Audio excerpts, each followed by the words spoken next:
kuartil.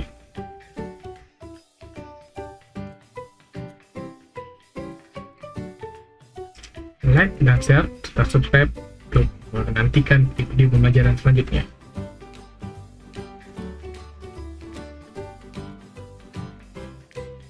Apa itu yang dimaksud kuartil?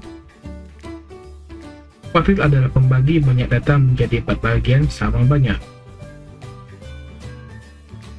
Kuartil terdiri dari kuartil 1 atau Q1, kuartil 2 atau Q2, dan kuartil ketiga atau Q3. Bisa juga disebut kuartil bawah, kuartil tengah, dan kuartil atas.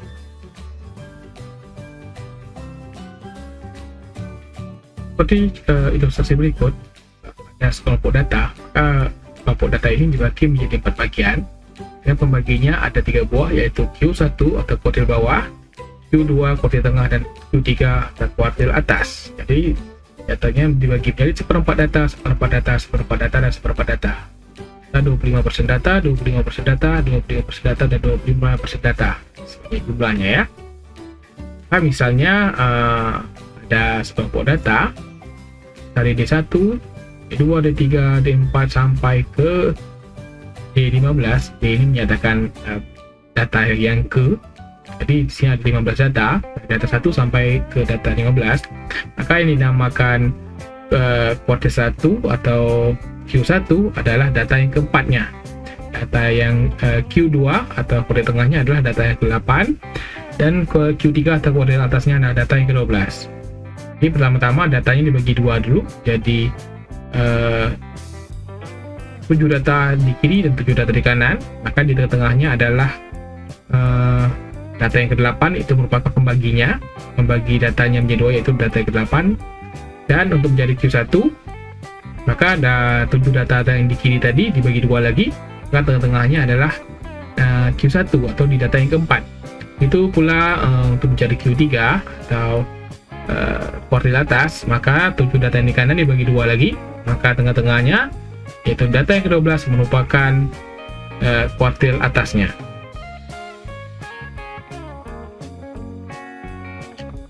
Simak contoh berikut untuk menentukan kuartil jika jumlah data ganjilnya tipe yang pertama. Jadi nanti menentukan kuartil bisa dalam bentuk data ganjil, bisa dalam bentuk data genap. Berikut ada data 10, 10, 11, 12, 12, 12, 12, 13, 13, 13, 14. Dan misalkan data 1, 10 sampai data yang ke-11. Data 11-nya adalah 14. Nah, dari data 1, data 2 sama nilainya. Data ketiga beda, data keempat, data sampai data ke-7 sama, yaitu 12. Data ke-8 sampai data yang ke-10 sama, yaitu 13. Dan data ke-11 nilainya 14. Maka untuk menentukan kuartil 1, kuartil 2, dan kuartil 3, kita bagi data ini menjadi dua terlebih dahulu. Maka jika datanya 11, maka tengah-tengahnya adalah di data yang ke-6. Di data yang ke-6 inilah yang merupakan Q2. Untuk menjadi Q1, maka setengah data yang di kiri, yaitu data ke-1 sampai data yang ke-5, dibagi dua lagi, maka tengah-tengahnya adalah di data yang ketiga. Untuk mencari Q3, maka dibagi lagi tengah data yang di kanan, yaitu dari data ke-7 sampai data yang ke-11, dibagi dua lagi, jadi dua data sama banyak, maka tengah-tengahnya adalah di data yang ke-9. Maka bisa dilihat di sini bahwa Q1-nya nilainya adalah 11 per D3 ya. Q1 terletak di data yang ketiga, nilainya 11. Q2 terletak di data yang ke-6, nilainya 12. Dan Q3 terletak di data yang ke-9, nilainya 13. Perlu di sini kalian bisa membedakan data yang ke dan nilai data yang ke. Itu harus bisa dibedakan. Apakah Q2 sama dengan median? Tentu saja iya ya, karena Q2 merupakan membagi data menjadi dua bagian sama banyak setelah data diurutkan. Jadi kuncinya median maupun kuartil ini adalah datanya harus terlebih dahulu diurutkan dari terkecil terbesar atau dari terbesar ke terkecil. Oke, kita akan masuk ke contoh menentukan kuartil jumlah data ganjil tipe kedua. Sama-sama ganjil tapi sedikit berbeda di sini. Misal datanya adalah 25, 25, 25, 26, 26, 27, 28, 29, 29. Data ke-1, sampai data 2, 3, data ke-4, data ke-5, data ke-6, data ke-7, data ke-8, sampai data ke-9. Jadi ada 9 data ganjil ya, jumlah datanya ganjil ada 9. Sebelumnya tadi ada 11 data ganjil juga.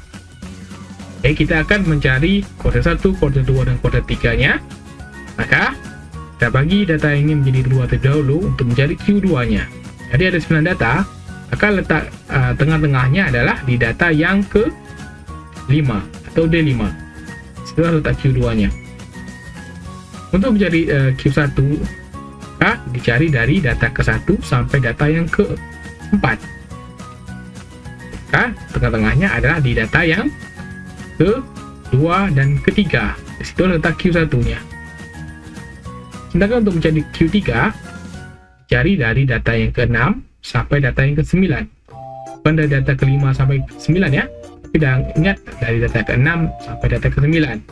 Maka tengah-tengahnya adalah di data yang ke-7 dan ke-8. Itu letak Q3-nya. Maka bisa dilihat sini, Q1-nya terletak di data yang kedua dan ketiga, nilainya adalah 25 tambah 25 dibagi 2. Tahu ya 25 itu sendiri. Q2 jelas di data yang kelima, letak Q2-nya nilainya adalah 26. Sedangkan Q3 terletak di data yang ke-7 dan di data yang ke-8, nilainya adalah rata-rata dari 28 ditambah 29 dibagi 2, yaitu 28,5.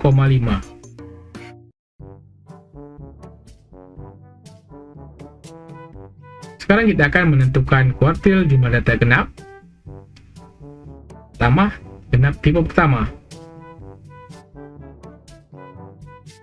Diberikan data sebagai berikut. Dari D1 sampai D8. Jadi ada 8 data. 8 data merupakan data genap, 8 buah. Maka dari 8 buah data ini kita bagi 2. Maka terdapatlah di tengah-tengahnya adalah di data yang keempat dan data yang kelima. Jadi data yang keempat dan data kelima ini, Q2 ini membagi datanya menjadi 4 di kiri dan 4 di kanan. 4 data yang kecil, 4 data yang besar. Itu letak Q2-nya. Kemudian untuk mencari Q1, maka kita cari dari data yang ke-1 sampai data yang keempat. Maka letak Q1-nya adalah di antara D2 dan D3. Itu letak Q1-nya. Kemudian untuk mencari Q3 dicari dari data yang ke-5 dan data yang ke-8. Maka letak tengah-tengahnya adalah di antara data ke-6 dan data yang ke-7. Itulah letak Q3-nya. Maka didapatlah di sini bahwa nilai Q1-nya adalah 15 tambah 16, yaitu di data yang kedua dan data yang ketiga. 15 tambah 16 dibagi 2, yaitu 15,5. Q2 juga di antara data dan di antara dua data, yaitu di antara data keempat dan data yang kelima. Jadi nilainya adalah 16 ditambah 17 dibagi 2, yaitu 16,5. Dan begitu juga dengan Q3, terletak di antara dua data juga, yaitu di antara data yang ke-6 dan data yang ke-7, nilainya adalah 18 ditambah 18 bagi 2, atau 18 itu sendiri. Kemudian kita akan menghitung kuartil dengan data genap yang tipe kedua. Di sini kita akan menggunakan tabel frekuensi. Berat badan, ini berat badan 30 ada 5 orang, berat badan 31 ada 2 orang, berat badan 32 ada 4 orang, berat badan 33 ada 2 orang, dan berat badan 34 kg ya, misalnya kita misalkan 34 kg ada 1 orang.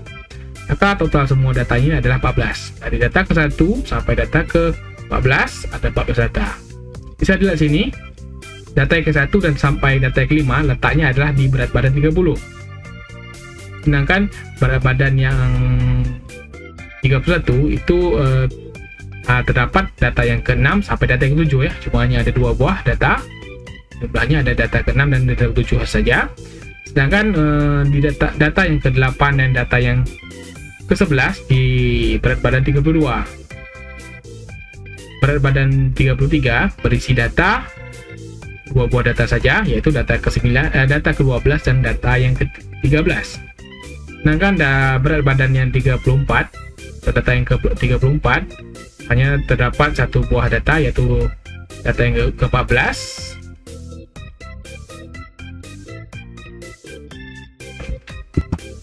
Maka di sini kita akan menentukan kuartil 1, kuartil 2, dan kuartil 3 pada data berat badan ini. Maka jika datanya ada 14 buah data, maka jika dibagi 2 jadi 7 ya, 7 di data yang terkecil dan 7 lagi data yang terbesar. Maka bisa diperhatikan sini bahwa data yang bagi 2 menjadi data 1 sampai data ke-7 di sini letaknya. Kemudian data yang ke-8 sampai ke data yang ke-14 itu ibaratnya adalah data yang di kanan tadi. Jadi kalau dalam tabel frekuensi ini atas dan bawah ya. Atas 7 buah data dan di bawah ada 7 buah data. Bisa dilihat di sini 7 buah data yang di atas dan 7 buah data yang di bawah. Maka tengah-tengahnya adalah di sini atau Q2-nya. Data Q2-nya adalah di antara data yang ke-7 dan data yang ke-8. Nilainya adalah 31 ditambah 32 tentunya, kemudian dibagi 2, yaitu nilainya adalah 31,5. Sedangkan untuk Q1 atau kuartil 1 letaknya di antara data ke-1 sampai data yang ke-7. Di antara data 1 sampai data ke-7, tengah-tengahnya adalah di data yang ke-4.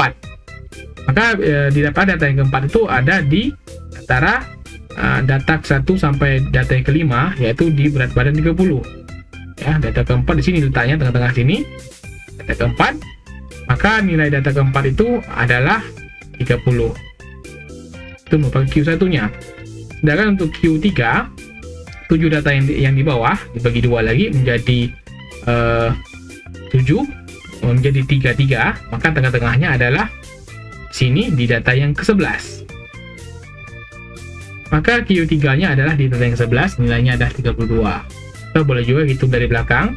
Kalau yang Q1-nya tadi data yang ke-4 dari depan, ya berarti 1, 2, 3, 4. Begitu juga kalau menghitung Q3 dari belakang saja hitungnya di 1, 2, 3, 4 di sini. Itu data Q3. Yang Q3-nya ada di data 32. Itulah cara menentukan kuartil dengan 4 macam tipe data, 2 data ganjil dan 2 data genap. Semoga bisa dipahami. Untuk lebih memahami materi menentukan kuartil ini, silakan mengerjakan latihan berikut. Tentukan Q1, Q2, dan Q3 pada data-data berikut.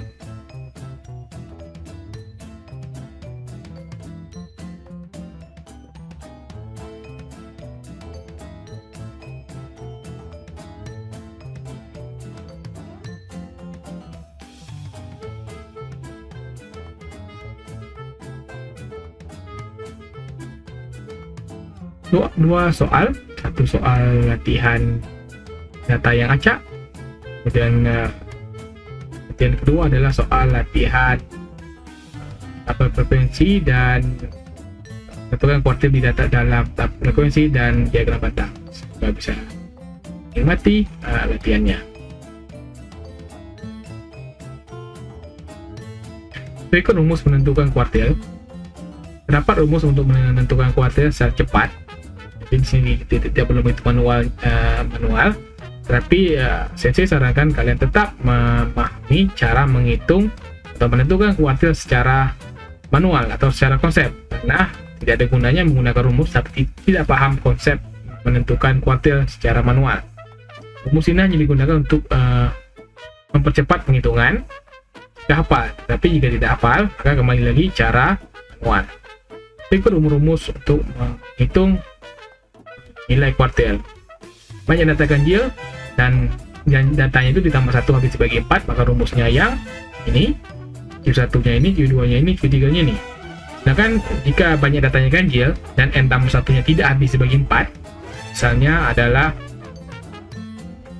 25 data, maka 25 data ditambah 1 data, 26 itu tidak habis dibagi 4, maka rumusnya ini.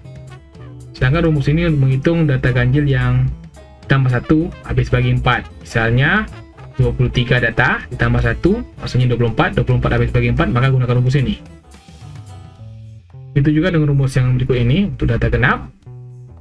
Banyak data genap dan habis dibagi 4 misalnya adalah 12 data, 16 data, gunakan rumus ini. Sedangkan ini untuk banyak data genap dan tidak habis dibagi 4 misalnya 22, 30, 34 ya, tidak habis dibagi 4, maka gunakan rumus ini. Q1 yang ini, Q2, Q3. Sampai jumpa pada video-video pembelajaran selanjutnya. Bye-bye.